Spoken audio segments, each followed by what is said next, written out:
நேற்றைய நாள்ல பெரிய ஒரு பதட்டம். இன்றைய நாள்லயும் பெரிய பதட்டம் இருக்கு இலங்கையில பல இடங்கள்ல. குறிப்பா நேற்று வடக்கினுடைய அ அத்தனை பெட்ரோல் நிலையங்களும் நிரம்பி வழிந்தது. பெரிய நீண்ட வரிசை. அதேபோல இன்று கிழக்கினுடைய பல பிரதேசங்கள்லயும் நீண்ட வரிசையை பார்க்கக்கூடியதாக இருந்ததாக சொல்லப்படுது. எனவே இந்த விஷயங்கள் எல்லாமே பரபரப்பா இருக்கு. நாட்டின பல இடங்கள்ல இப்ப எரிபொருள் தட்டுப்பாடு வந்துருமோ அப்படின்ற அச்சநிலை நிறைய பேரிட இருக்கு. ஆனா இன்றைய நாள்ல அரசாங்கம் அதற்கான விளக்கத்தை குடுத்திருக்காங்க.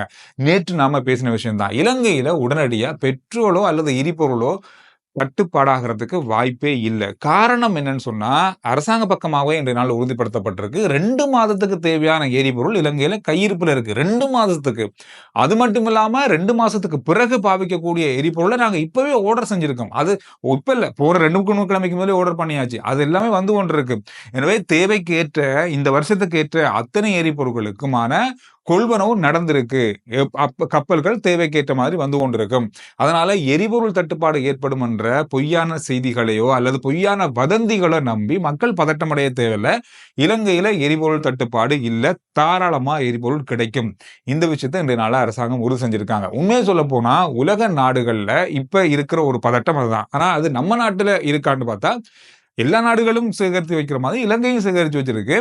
இந்த மத்திய கிழக்கு நாடுகள்ல இடம்பெற்றுக் கொண்டிருக்கிற இந்த யுத்த பதட்டம் அல்லது யுத்தம் தொடர்ச்சியா நடைபெறுமாக மாதக்கணக்கா அல்லது வருடக்கணக்கா நடக்குமா இருந்தா ஒரு வேளையில விலை ஏற்றங்கள் வரலாம் அல்லது தட்டுப்பாடு அதுக்கு பிறகு வரலாம். வருட கணக்கு போகலாம் அதுக்கு. ஆனா இப்ப அதற்கான வாய்ப்புகள் இல்ல. எனவே இந்த விஷயம் வந்து இன்றைய நாள்ல பரவலா பார்க்கப்பட்ட இன்னும் மக்கள் தேடுற ஒரு விஷயமாக மாறியிருக்கு. அரசாங்கம் பக்கமா ஒட்டுமொத்தமா சொல்லியிருக்காங்க. இல்ல நம்பாதீங்க. எந்த காரணம் கொண்டும் எரிபொருள் தட்டுப்பாடு இலங்கையில நடக்காதுன்னு சொல்லியிருக்காங்க. எனவே அமைதியா இருப்போம். அவசரப்பட வேணாம். போய் லைன்ல நிக்க வேணாம். இதான் விஷயமே. ரைட். அடுத்தது இன்னும் ஒரு முக்கியமான செய்தி இன்றைய நாள்ல அமைச்சரவை இதுக்கான அனுமதியை வழங்கியிருக்காங்க. முன்னாள் ஜனாதிபதிகள், முன்னாள் அமைச்சர்கள், முன்னாள் பாராளுமன்ற உறுப்பினர்களுக்கான ஓய்வூதியம், மேலதிக கொடுப்பனவுகள், சலுகைகள் இது எல்லாத்தையும் வந்து நிறுத்துவதாக சொல்லப்பட்டிருக்கு. எனவே இது 2 3 நாளைக்கு முதல்ல ஒரு ஆங்கில பத்திரிகை சண்டே டைம்ஸ் பத்திரிகையில நான் பார்த்த ஒரு செய்தி. இல்ல அது நிறுத்தறல அப்படின்ற மாதிரி சொல்லப்பட்டிருந்தது. இது பெரிய அளவா ஆங்கில ஊடகங்கள், சிங்கள ஊடகங்கள்ல பேசப்பட்டது. இன்றைய நாள்ல அதுக்கு ஒரு முற்றுப்புள்ளி வச்சிருக்காங்க. நாங்க சொன்ன மாதிரி செய்திருக்கோம்.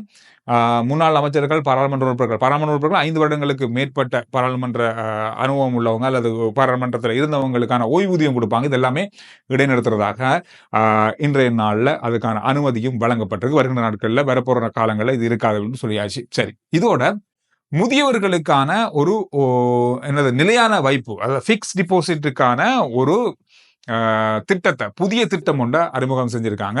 நிதியமைச்சர் ஜனாதிபதி அன்றகுமார் திசாநாயக்க என்ற அடிப்படையில் அவர் முன்மொழிந்த அல்லது அவர் வைத்த யோசனையை இன்றைய நாளில் அமைச்சரவை அங்கீகரித்து அதுக்கான அனுமதியை வழங்கியிருக்காங்க. 12 மாதம் நீங்க வைப்பிடலாம். இதுக்கான வைப்பு காலம் ஒரு கணக்கை வந்து பிக்ஸ் டிபாசிட்ல வைக்கிறதா இருந்தா 10 லட்சம் தான் வைக்கலாம். அதிகூடிய தொகை 10 லட்சம். 60 வயதுக்கு மேற்பட்டவராக இருக்கணும்.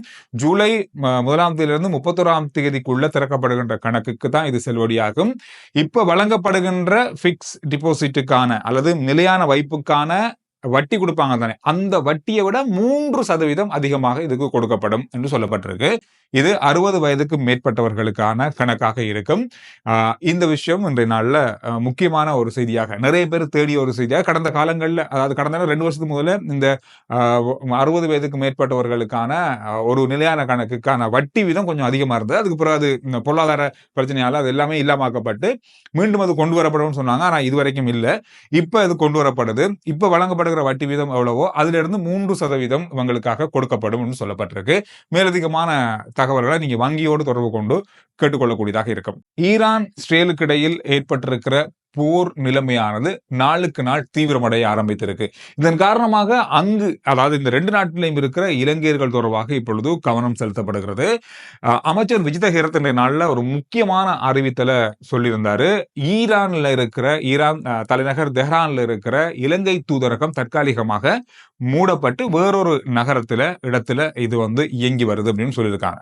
அதோட இஸ்ரேல்ல இருக்கிற இலங்கையர்கள் தொடர்பாக கூடிய கவனம் செலுத்தப்படுது. காரணம்னு சொன்னா இஸ்ரேல்ல இலங்கையர்கள் அதிகமாக வேலைகளுக்காக சென்றிருக்காங்க. பல பணிகளுக்காக இங்க சென்றிருக்காங்க. இங்க இருக்கிற இளைஞர்களுடைய எண்ணிக்கை 35,000 பேர் அங்க இருக்காங்க. இளைஞர்கள் மட்டுமே வேலைக்காக போனவங்க இருக்காங்க. இவங்க தொடர்பாக இப்பொழுது கவனமும் அவர்களுடைய பாதுகாப்பு தொடர்பாகவும் இப்பொழுது அவதானிக்கப்பட்டு வருவதாக சொல்லப்பட்டிருக்கு. மேலதிகமான உதவிகள் அல்லது இது தொடர்பான ஏதாவது தேவை ஏற்படும் பட்சத்தில் இலங்கை தூதரகத்தோடு தொடர்பு கொள்ளும்படியும் அவங்கள வலியுறுத்தப்பட்டிருக்கு. அதோட மட்டுமில்லாம ஈரான் பக்கமாக இருக்கிற இளைஞர்கள் அங்க வந்து அவ்வளவு பெரிய அளவானவர்கள் இல்ல, கிட்டத்தட்ட ஒரு 20 முதல் 30 பேர் அங்க இருக்கிறதா சொல்றாங்க. இருந்தாலும் ஈரான் அலுவலகம், அதாவது அங்க இருக்கிற இலங்கைக்கான தூதரகம் மூடப்பட்டதால நேரடியாக தொடர்பு கொள்ளக்கூடிய தகவல்கள் அவர்களுக்கு தனித்தனியாக வழங்கப்பட்டிருப்பதாகவும் சொல்லப்பட்டிருக்கு. இது தொடர்பான தகவல்கள் இப்பொழுது இன்றைய நாள்ல வெளியாகி இருக்கு. இது விஷயம் தொடர்பாக இப்பொழுது மிகப்பெரிய அளவான கவனம் உலக நாடுகள் பக்கமாக செலுத்தப்பட்டிருக்கு. இன்றைய நாள்ல ஈரான் அதோடு இஸ்ரேல் தொடர்பாக கிடைத்திருக்கிற புதிய தகவல், நேற்றைய நாள்ல இருந்து இப்ப வரைக்கும் கிடைத்திருக்கிற தகவல்களின் அடிப்படையில பார்த்தா பெரிய அளவான ஒரு போர் நிலைமை இன்னும் தீவிரமடையலாம் சொல்லி எதிர்பார்க்கப்படுது. காரணம்னு சொன்னா இஸ்ரேல் வந்து ஈரான் மீது நேற்று நடத்திய தாக்குதல்ல அரசு தொலைக்காட்சி தாக்கப்பட்டிருக்கிறது. தொடர்ச்சியான தெஹரான் நகரத்தினுடைய பல பகுதிகள் தாக்கப்பட்டிருக்கு. இது தொடர்பாக பல நாடுகள் இப்பொழுது இலங்கை போல பல நாடுகள் கவனம் செலுத்த ஆரம்பிச்சிருக்காங்க. தெஹரான்ல, அதாவது ஈரான்ல இருக்கிற முக்கியமான இடங்கள்ல இருக்கிற சீனர்கள், அதோடு இந்தியாவை சேர்ந்தவங்க, அதோடு பல மற்ற நாடுகளை சேர்ந்தவங்க அங்க இருந்தா உடனடியாக அவர்கள் வெளியேறுவதற்கு அல்லது அந்த நாட்டு பிரஜைகளை தங்களுடைய நாட்டுக்குள் கொண்டு வரதுக்கான அத்தனை பணிகளையும் இப்பொழுது பல நாடுகள் செய்ய ஆரம்பித்திருக்காங்க. குறிப்பா இந்தியா ஆர்மீனியா மூலமாக அந்த பாதை வழியாக இந்தியாவுக்குள் அவர்களுடைய பிரஜைகளை கொண்டு வரதுக்கான ஏற்பாடுகள் செய்யப்படுவதாக சொல்லப்பட்டிருக்கு. அமெரிக்க ஜனாதிபதி டொனால்ட் ட்ரம்ப் என்று அறிவித்த இன்று காலையிலே வந்த முதல் செய்தி அதுதான். உடனடியாக ஈரான் தெஹரான்ல இருக்கிற அனைவரும் வெளியேறுங்க, அங்கத்தைய மக்களை கூட சொல்லியிருக்காங்க. ஏன்னா அந்த அளவுக்கு மிகப்பெரிய அளவிலான தாக்குதலுக்கு இஸ்ரேல் தயாராகிறது அப்படின்றது பேசப்பட்ட ஊகிக்கப்பட்ட ஒரு விஷயமாகவே பார்க்கப்படுது. அதோடு இஸ்ரேல் ஒரு விஷயத்தை இன்றைய நாள்ல சொல்லியிருந்தாங்க. ஈரானுடைய இராணுவ தளபதி, இப்ப இருக்கிற இந்த போரை வழிநடத்திய முக்கிய கட்டளை தளபதியை நாங்க கொண்டிருக்கோம், அதாவது அவரை தாக்கி இருக்கோம், அவருடைய நிலை மீது தாக்குதல் நடத்தி அவர் வந்து இப்பொழுது உயிரிழந்திருக்கார் அப்படின்றத அவங்க உறுதி செஞ்சிருந்தாங்க. அதாவது ஈரானுடைய இராணுவ தளபதி அல்லது இப்போதைய கட்டளை தளபதி 5 நாட்களுக்கு முன்பு தான் பதவியேற்றாரு. அதுக்கு முதல் இருந்தவரையும் இஸ்ரேலுடைய தாக்குதல் அளித்திருந்தது அல்லது இஸ்ரேலுடைய தாக்குதல் மூலமாக அவர் உயிரிழந்திருந்தார். எனவே இந்த 5 நாளுக்குள்ளேயே இந்த சம்பவம் நடந்திருக்கிறது. ஈரானுடைய பாதுகாப்பிலும் அடுத்த கட்ட நகர்விலும் கொஞ்சம் தாமதமும் அல்லது ஒரு பதட்டமும் அல்லது ஒரு பின்னடைவும் ஏற்படலாம்னு சொல்லப்படுது. ஈரானுடைய ஜனாதிபதிக்கு மிக நெருக்கமானவர் இவர். மிக மிக அனுபவம் வாய்ந்த ஒரு இராணுவ தளபதி அல்லது இராணுவ கட்டளை அதிகாரி அப்படின்னு சொல்லப்படுது. இது ஒரு பெரிய ஒரு பின்னடைவாக ஈரானுக்கு இது அமைந்திருப்பதாக சொல்றாங்க. இருந்தாலும் இன்றைய நாள்ல G7 மாநாடு நடந்து முடிந்திருக்கிறது. இது முடிந்ததன் பின்பு கூட அமெரிக்க ஜனாதிபதி சொன்ன ஒரு விஷயம் சொன்னா, அங்க இருக்கிற எல்லாரும் வெளியேறுங்க அப்படின்ற ஒரு விஷயத்தை சொல்லியிருக்காங்க. G7 நாடுகளுடைய முக்கிய தீர்மானமாக இஸ்ரேல் பக்கமாக அவர்கள் இருக்க போகிறார்கள். ஆனாலும் இஸ்ரேல் தன்னிச்சையாகத்தான் செயற்படும், தங்களை பாதுகாத்துக் கொள்றதுக்கு அவங்க என்ன வேணாலும் செய்வாங்க அப்படின்ற மாதிரியான ஒரு சிக்னல் தான், ஒரு கிட்டத்தட்ட அவங்களுக்கு ஆதரவான ஒரு அளவா தான் அவங்க வந்து பேசியிருந்தாங்க. எனவே இதுவும் ஒரு பக்கமாக ஈரானுக்கு ஒரு நெருக்கடியை ஏற்படுத்த வாய்ப்புகள் இருக்குன்னு சொல்லப்படுது.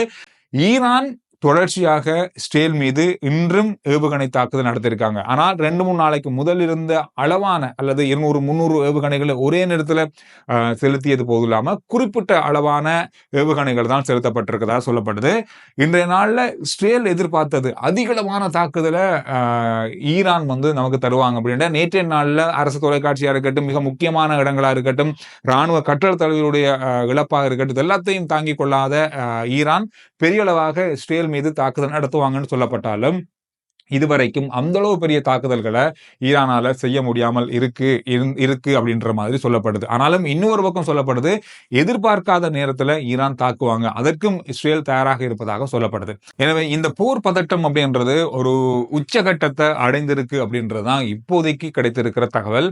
இஸ்ரேல் பக்கமாக பல நாடுகள் ஒத்துழைப்பு வழங்கி இருக்காங்க. சில நாடுகள் பக்கத்திலே இருக்காங்க, நீ அடி நான் பாக்குறேன் அப்படின்ற மாதிரியான கிரீன் சிக்னல், அதாவது பரவாயில்ல என்ன நடந்தாலும் அவங்களுக்கு நாங்க பலமா இருப்போம், பக்க துணையா இருப்போம் அப்படின்ற ஒரு ஒரு பக்கமாக பல நாடுகள் இருக்கு. ஆனா ஈரானுக்கு எந்த நாடும் நேரடியாகவோ அல்லது முன்வந்து இந்த நாடு நான் உதவி செய்கிறேன் அல்லது எந்த நாடும் பக்கத்தில் இருக்க மாதிரி தெரியல. தனியாக நின்று ஈரான் போராடி வருகிறது.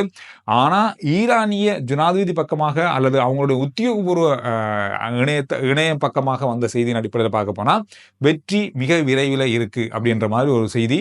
இது பயங்கர அளவுல பெரிய அளவாக பேசப்பட்ட ஒரு விஷயமாக கடந்த மணித்தியாலங்கள்ல இருந்தது. இது எப்படி இதை நோக்கி அல்லது இதை நினைத்து கொண்டு இந்த செய்தி அவங்க வெளியிட்டிருக்காங்க அப்படின்றது இப்போ ஒரு பதட்டமான நிலையை இஸ்ரேல் பக்கம் அடைந்திருக்கு அப்படின்னு சொல்லி எதிர்பார்க்கப்படுது. இந்த விஷயம் தான் இன்றைய நாளில் பார்க்கப்பட்ட மிக முக்கியமான செய்திகளாக இருக்கு. RJ Chandru report YouTube channel, Facebook page, WhatsApp channel எல்லாத்தையும் ஃபாலோ பண்ணுங்க. அடுத்த வீடியோல நான் உங்களை சந்திக்கிறேன்.